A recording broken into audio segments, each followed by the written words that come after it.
Hi there, I'm Cutsy and welcome. If you would hit that like and subscribe button for me, I would greatly appreciate it. I'm trying to grow my channel and that helps me get out in the algorithm and has other people see me. So, let's get on with it. Long time no see. I have been having allergy attacks and it was the end of the school year and I've got a kid starting driver's training and I'm getting ready for another farmer's market on Saturday. I did really good last Saturday, so I have not been around and I am sorry I've missed you guys. But I have managed to get together a couple updates. We can do some kind of drive-bys to discuss these. And I also have, I just got done watching J for Justice go over some new information from the Brian Kohlberger and the Idaho 4 trial. I'm going to put her link in the comments, in the description later so that you can check that out. It is really good. She goes over some of the new paperwork that's come out and some of the stuff that was sealed, then was unsealed, now it's sealed again. And it was really, really interesting. She does a great job. You know, like I said, I do drive-bys, but she does some really great deep dives. So, yeah, I will put that link in there and check her out. She's one of my faves, and she's great. No drama. She's fun. The chat's fun, so definitely check them out. I will also say her chat is always really fun.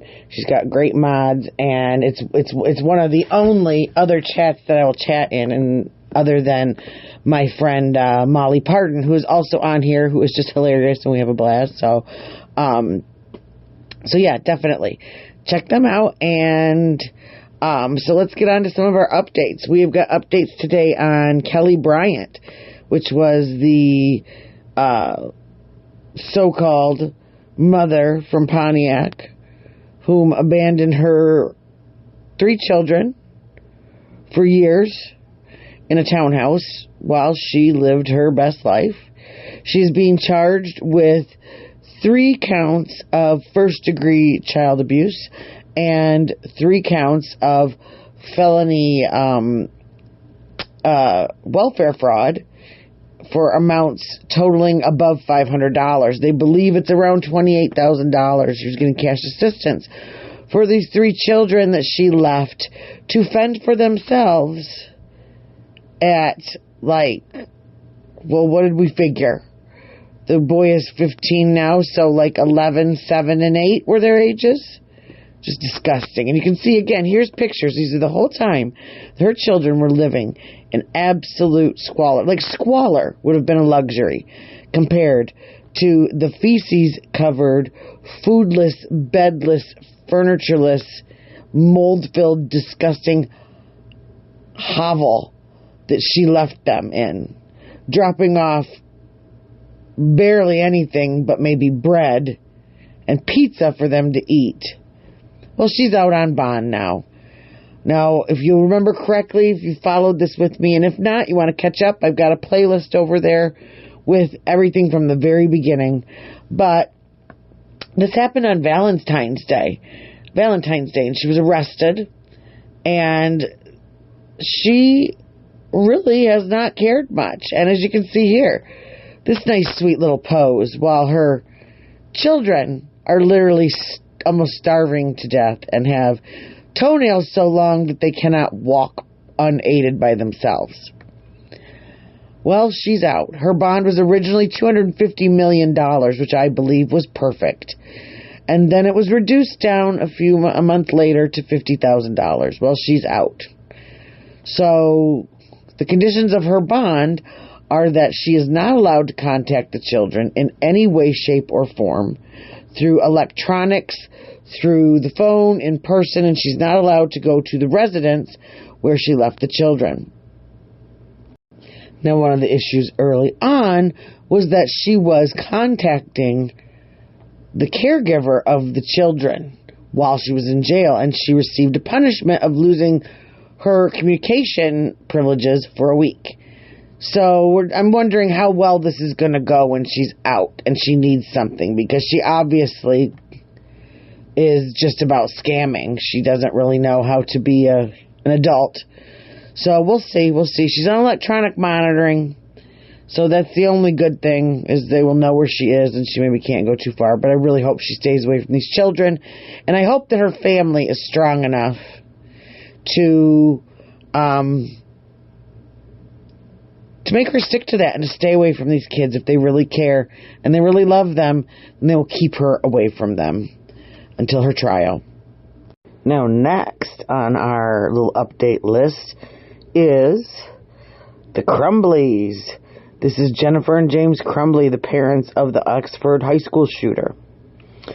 They were appealing for new trials. And on June 11th, that was yesterday, Wednesday, the judge, Cheryl Matthews, upheld their guilty verdicts and denied their request for new trials, which I am very happy about. I watched both of their trials. I also watched the shooter's Miller hearings, his plea of guilty, and I believe that all of these people are exactly where they belong. This was the first case of its type to actually go after parents of a school shooter.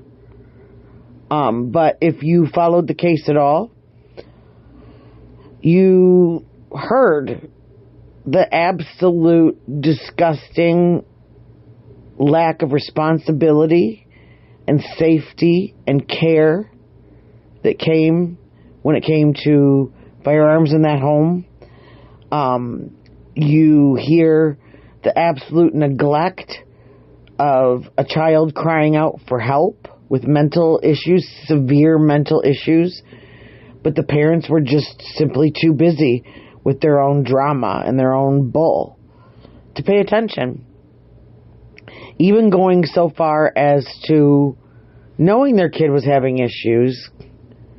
He'd lost his grandfather, he loses his dog, and his best friend moves all of a sudden. And they leave him during all this to go to parties. They leave him home because he was too depressed to go to the parties. So I am going to read the article out of Click on Detroit. That is where I get a lot of my sources for not only the Crumbleys, but also Kelli Bryant. Says today, Judge Cheryl Matthews upheld the guilty verdicts of James and Jennifer Crumbly and denied their request for new trials. These cases have always been about just one thing: justice for Madison Baldwin, Tate Meyer, Hannah St. Juliana, Justin Schilling, and the other Oxford victims. Judge Matthews' ruling makes clear that no issue raised by the defense affected the trial or the jury's verdict. Now that the jury's verdicts have been reviewed and upheld, it is time to turn our attention away from the Crumbleys and refocus on the Oxford victims. The bottom line is both James and Jennifer Crumbly were convicted by jurors of their peers after receiving a fair trial. After a more than 6-month delay, the court finally issued a decision denying Jennifer Crumbly's motion for acquittal or new trial. So the prosecution intentionally cheated and violated the court rules, but they didn't cheat hard enough for the court to do anything about it. Jennifer Crumbly was never going to get a fair trial in Oakland County, as demonstrated by the court's actions in the last 6 months, and its decision finding the prosecutor's actions disturbing but harmless should shock the public. What a hypocritical example of justice. Now, this is Michael Desi. This is Jennifer Crumbly's new attorney, because she also fired her last attorney. I will immediately appeal to a higher court and the denial of Jennifer Crumbly's motion for bond pending appeal. The court's decision today was only the first step in a lengthy appeal process that is only now just getting started. I am confident that a higher court will find the prosecutor's actions were not only disturbing but also grounds to overturn Jennifer Crumbly's conviction. This legal battle is just starting. Jennifer Crumbly and her husband James Crumbly were convicted of 4 counts of involuntary manslaughter in connection with their son's actions in the Oxford High School shooting on November 30th, 2021, which left 4 students, 14-year-old Hannah St. Juliana, 16-year-old Tate Meyer, 17-year-old Madison Baldwin, and 17-year-old Justin Schilling dead, and 7 others injured. They were both sentenced to 10 to 15 years in prison.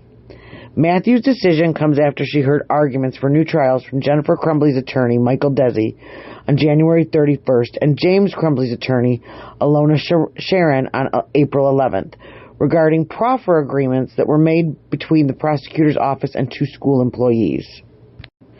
These agreements were made with Nick Ejak, the former dean of students at Oxford High School, and Sean Hopkins, the former counselor at Oxford High School. These school employees met with the shooter and his parents the morning of the Oxford High School shooting and were considered key witnesses in the case. The defense didn't know about the agreements until the trials were over.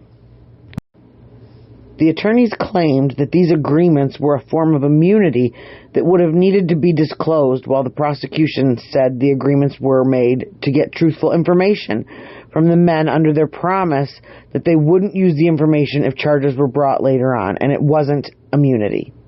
During both hearings, Matthews had said she was likely in agreement about there being a discovery violation. Despite having concerns about the suppression of the agreements, it wasn't enough for her to grant the parents a new trial, though, according to the court ruling. In her response, Jennifer Crumbly's request, Matthews said the following: in order for the defendant to demonstrate that the proffer agreements were material, she would have to show that the favorable evidence could reasonably be taken to put the whole case in such a different light as to undermine confidence in the verdict.